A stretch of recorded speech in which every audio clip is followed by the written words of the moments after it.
presidente do TCE, Kennedy Barros, o senhor que assumiu o mandato agora dia 1º de janeiro para os 2 biênios 24 e 25. O que o senhor considera de desafio aqui na sua gestão?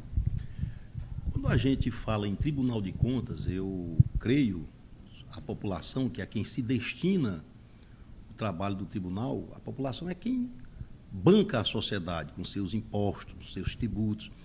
Então, quando se fala em Tribunal de Contas, a população espera uma instituição, um órgão que analise bem as contas públicas, porque as contas públicas estando em ordem, os serviços que a população está a esperar na área de educação, na área de saúde, na área de meio ambiente, na área de mobilidade urbana, na área de gestão fiscal. Sem gestão fiscal não há exteriorização de trabalho.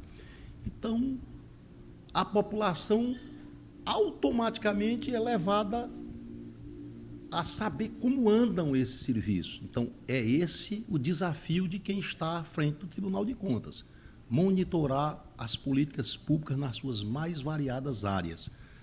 Está presente no dia a dia das escolas, no dia a dia dos hospitais, verificando as estradas, verificando a situação fiscal, enfim, dando à sociedade a certeza de que um acompanhamento em prol dela, a sociedade, está acontecendo. Isso não quer dizer que recursos públicos sobram e que o gestor pode fazer da sua gestão um primeiríssimo mundo onde não tem problema. Não é isso. Os recursos são sempre poucos em relação aos problemas, mas aí é onde está a gestão eficiente. Como, com poucos recursos, atender ao máximo da necessidade da população, ou seja, como eu otimizo os poucos recursos para atender às diversas demandas da sociedade. Presidente, a gente observa também que muitos gestores municipais, eles entram na gestão sem muita experiência, né? Como gestor. De que forma o TCE vai trabalhar essa situação? Existe uma diferença, e você colocou muitíssimo bem, entre desvio de conduta e de caráter e, consequentemente, desonestidade do gestor e despreparo do gestor. Ou seja, uma coisa é o gestor que erra e desperdiça dinheiro público por falta de formação. Outra coisa é o gestor que, de má fé, dilapida o patrimônio público. Você colocou muitíssimo bem, são situações diferentes. Exatamente por isso, o tribunal não é só um órgão punitivo, que não deixa de ser. Escreve a coisa errada, pratica a coisa errada, o tribunal vai punir. Mas o tribunal é um órgão também de orientação, de pedagogia. E é exatamente por essa razão que o tribunal criou uma escola de contas. Essa escola de contas foi criada ainda na minha primeira gestão, em 2011. Qual é o objetivo na escola de contas? Qualificar, num primeiro momento, seus profissionais. Os profissionais do tribunal, por mais qualificados que sejam, têm que constantemente estar passando por treinamento. Legislações mudam, boas práticas chegam e há necessidade de atualização. Por outro lado, você tem que qualificar os gestores, que são os responsáveis pelas gestões. É onde você tocou no assunto. Como qualificá-los, como orientá-los, como acompanhar e não deixar que errem. E, por fim, qualificar o controle social. Quantas pessoas do povo, cidadãos de bem, gostariam imensamente de participar e acompanhar a vida de gestão do seu município, do seu estado, e não tem informação para tal? Pois essa escola de contas se propõe a formá-los, treiná-los para analisar uma licitação, um contrato, um acompanhamento de uma obra, a liquidação de uma despesa. Então, existem aqui do tribunal a ação dessas 3 linhas: qualificar o seu servidor, qualificar o gestor e qualificar a população, que é o controlador social. Como a população pode fazer parte dessa qualificação? Quais são os meios? Nós temos aqui a escola de contas, ela pode se dirigir à escola de contas. Nós temos uma coordenadora chamada doutora Valéria, e a doutora Valéria sente qual a necessidade que ela busca em termos de formação e, consequentemente, encaixa ela no treinamento específico e adequado. o tribunal tem a maior alegria quando alguém do povo, da comunidade, o procura com essa intenção, porque na realidade ali está um parceiro do tribunal, alguém que ajuda o tribunal no dia a dia da gestão. E por outro lado, eu digo até situações que são autoexplicáveis. Se você acessar o site do tribunal, que é www.tce.pi.gov.br, você vai encontrar, e eu vou ser bem breve, algumas ferramentas de fácil manuseio. Por exemplo, se você chegar lá no Licitações Web, você vai perceber que todas as licitações de todas as esferas de poder, de todos os municípios e da capital do estado, lá estão. Eu quero buscar o município A, por exemplo, e quero saber quais as licitações que estão ocorrendo. Eu vou saber. E aí eu, como cidadão, tenho o direito de ir lá naquele órgão e assistir à licitação. A licitação é a concorrência e o julgamento daquela vencedora para prestar os serviços, uma hora prestar serviço, outra hora construir uma obra. Nessa hora aí, se a população lá presente percebe que não existe a reunião da comissão de licitação, de saída ela já vê uma anomalia. Se tem uma licitação que está com hora marcada para acontecer e não tem ninguém reunida, é um indício de que ali algum mal feito tem, uma manipulação. No mesmo computador que ela está vendo esse link, ela vai para um outro chamado ouvidoria e ela faz uma reclamação. Essa reclamação ela chega aqui no tribunal quase que instantânea. E o tribunal já entra em contato com o município e suspende o procedimento para que os esclarecimentos sejam prestados. Para que os esclarecimentos sejam prestados. Você veja que de um ato de um controlador social, um mal feito pode ser evitado. Você há de perguntar, por que o tribunal não estava lá? O tribunal vai. Só que as licitações são muitas e múltiplas. O tribunal não tem como estar presente em todas e em todo o tempo. Ele faz por amostragem e treina para que a população também fiscalize. Passada a fase da licitação, vem a fase da contratação. Só interrompendo o senhor, mas me diga, a população está contribuindo? Está chegando, a ouvidoria tem recebido? Já tem, já gente agindo, gente interessada. Como mudou, já sim. Aí eu vou me referir agora, uma vez contratado, vem a obra, por exemplo, quando é uma obra, execução da obra, aí eu vou para um link chamado licitação, Obras Web. O que é o Obras Web?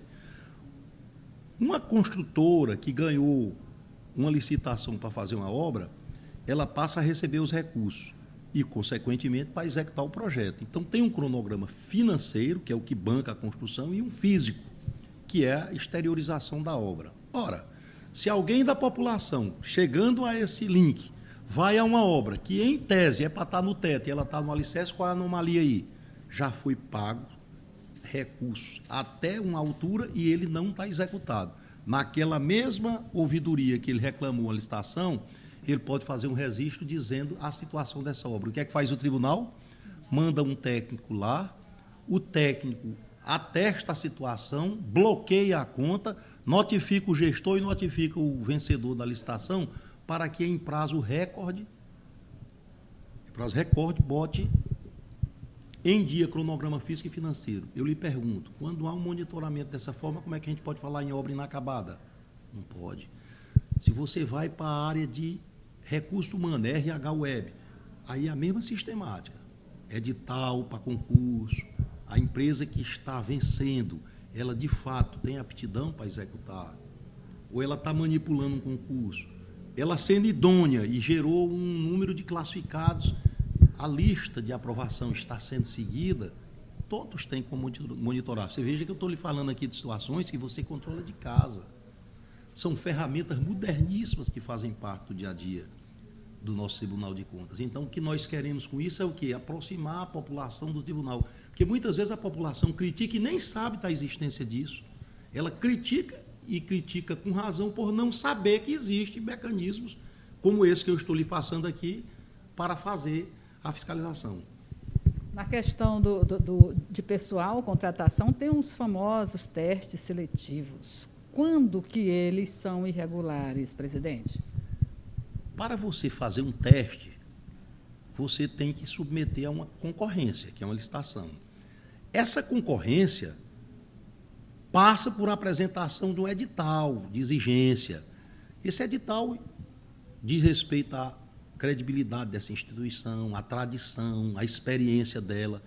Uma instituição que nunca fez concurso, que não tem credibilidade nenhuma, se propõe a fazer isso, não é um indício forte de que está querendo se montar uma situação de um concurso que de fato não existe, para criar uns aprovados que de fato não são, e aí tudo isso acontecendo na omissão gera o quê?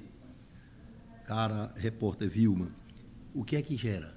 Gera, por não ter a fiscalização, a aparência de um concurso sério, uns aprovados que não existiram e o que é pior, não havendo fiscalização nem reclamação, com 3 anos passou o estágio probatório, eles são efetivos e não tem mais como você fazer nada, porque não há mais como provar. Então, daí a necessidade do acompanhamento para e passo, do monitoramento e da contribuição da população para fazer valer a lei.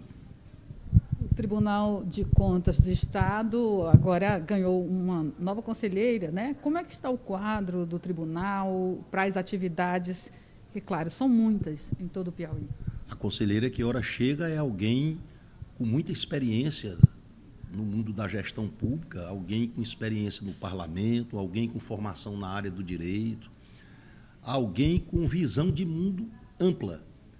Pela sua experiência, pelo seu conhecimento específico, a expectativa é de que ela venha compor o tribunal com muita determinação e galhardia. Nós a recebemos aqui com muita alegria e fazendo votos de êxito da sua missão. A nossa agenda já está iniciada, as sessões plenárias já retomam no dia 24, 25 e 26, mas o tribunal já está em funcionamento desde o dia 9 de janeiro. Existe uma instituição que é liderada pelo advogado Arimateia Dantas. Qual é a importância do trabalho que ela faz? Como nós falamos aqui no decorrer da entrevista, ela é uma atividade típica do controle social. Atividades como essa o tribunal recebe de bom grado, ele é um parceiro. À medida que ele auxilia o tribunal fiscalizando obras, serviços, que essa experiência se multiplique. É esse o interesse do tribunal.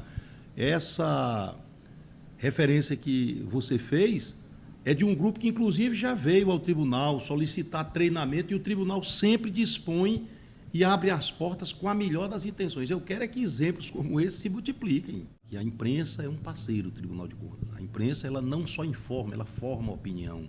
E para ela formar a opinião, ela tem que se convencer e acreditar no que ela vai submeter à população. Então, aqui eu tenho dito aqui ao Durvalino, coordenador da equipe de comunicação e todos os integrantes do quadro lá, todos de alto nível, o Flávio, a Larissa, no sentido de abrir as portas para a imprensa. Ela pode ajudar o tribunal a divulgar o seu papel, a sua missão e ajudar, inclusive, que ela também, a imprensa, tem uma função interessante, o jornalismo investigativo, ela contribui com isso.